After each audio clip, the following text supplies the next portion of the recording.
Welcome again to Mission Alive. It's good to be here at the beginning of the week.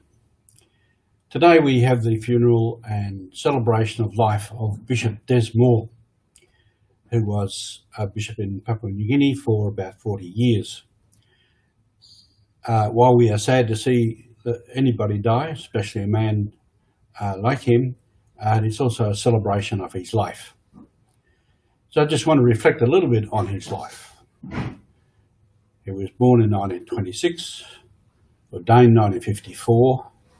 He went to Port Moresby City, and then he went to start a new parish, a new mission station, a place called Rigo.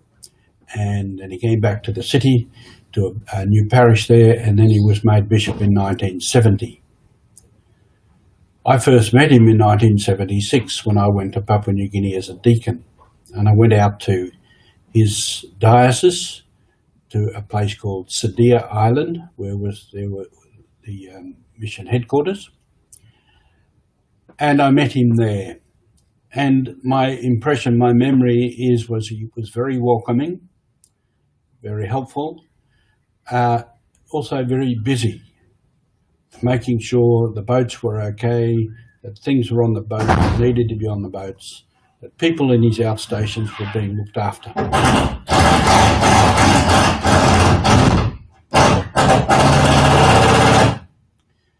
Sorry about the noise, we have a workman in the house again. Such is life. Des was busy getting things done, making sure things happened. And one of the brothers told me yesterday, who worked out there, that he was famous for what he called mid-ocean rendezvous, where two of the mission boats would meet mid-ocean and exchange cargo, maybe personnel. They were always rather interesting affairs, you might say, especially when the water was choppy. I later took over that parish that he began, that bush parish from Moresby, Rigo, and I was there for 10 years. So I heard stories about this famous Father Moore.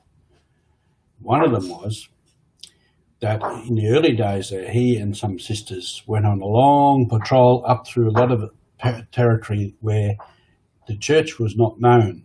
They went there to tell people that the Catholic Church had arrived.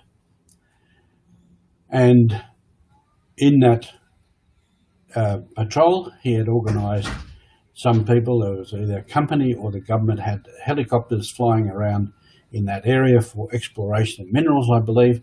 So they dropped food packages off for him in different places. So there was a big, long patrol. The other one was often on the road. The roads were very bad, very bad. I've experienced those. I think in his day they were worse. And so people were getting bogged. So at that time too, there was a little institution there called the Rigo Country Club, with a lot of expatriates in the area at the time, and that was where they used to gather for social affairs. And the conversation turned to the roads, and one man asked the other, "What's the road like? Has anybody got through?" And then somebody said, "Father Moore came through." And the response was, "Just because Father Moore came through doesn't say anything about the road." Father Moore, our Bishop Des, would get through where others would not get through. So there are many, many stories about him in the various places where he was.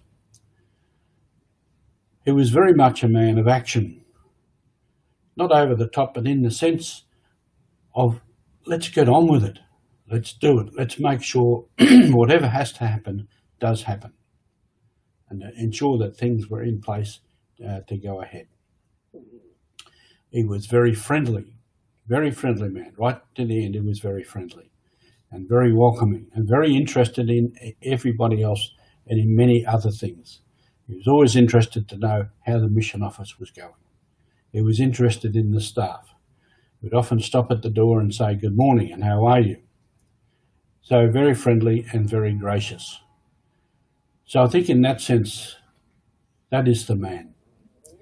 In one sense, he wasn't a great man, he was an ordinary man, but those qualities, friendship and graciousness, and not afraid to go out beyond the boundaries and to get things done. It's in that sense a great missionary, had the heart, the mind and the soul of a missionary. So we hope that others will follow, others will take up that call. Because the mission is still out there, the mission is alive. Thanks for being with us.